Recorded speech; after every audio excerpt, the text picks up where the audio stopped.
In this example, we're asked to sketch a graph of a function with the following properties. All right, so the first property is that f has a critical point at x equals 4 and an inflection point at x equals 8. All right, well, let's go ahead and draw some axes here. And so there's a vertical, let's draw a horizontal axis here. Let's call this x, we'll call this y. All right, now, okay, so we have some important information at x equals 4 and x equals 8. So I'm going to go ahead and put a scale. 1, 2, 3, 4, 5, 6, 7, 8. Okay, so I'm going to go ahead and put a scale on the x-axis. Now we have a critical point at 4 and an inflection point at 8. But let's go ahead and look at the next property, which is that the value of the first derivative is negative to the left of 4, right? If the first derivative is negative, that's telling me that the function is decreasing. So I'm going to draw a little arrow just to kind of record what I want the function to look like, right? Because if the first derivative is negative, then the slope is negative. And it's positive to the right of 4. Okay, so, oops, I'll just draw a little arrow with a positive slope to the right of 4. And so that, based on that, we can say that we have, if the function is continuous, right, then we have a local minimum at x equals 4. So I could mark a point. I don't know exactly what the y value is, but it's going to be some point, and we have a local minimum at x equals 4.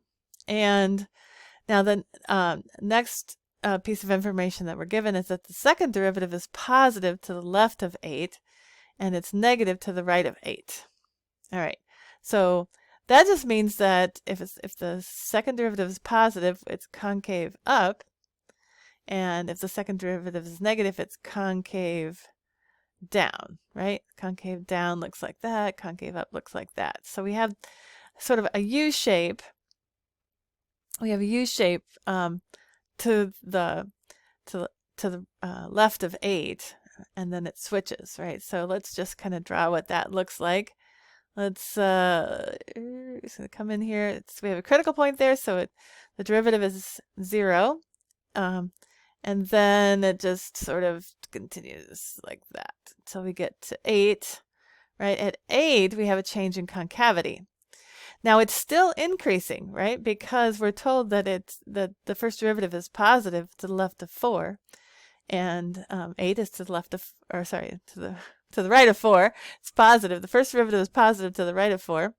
8 is to the right of 4, as well as 9 and 10 and 11. I could have drawn my, I could have extended my axis a little bit if I wanted to. But we have a change in concavity, but it's still increasing. Okay, now it's going to be concave down to the right of 8, right? But it's still increasing, so it's just going to look like the left-hand side of that upside down U, right? So it's going to have something that it's going to look something like that. Okay, so we have an inflection point here, and we have a critical point here. It happens to be a local minimum, and I think we've captured all of the information. Right now, it could extend farther back here. I don't know. It doesn't tell us what the domain is of the function, so we'll assume that it keeps going in either direction. But that gives you the general shape of the function based on the description we were given. All right, I'll meet you in the next video.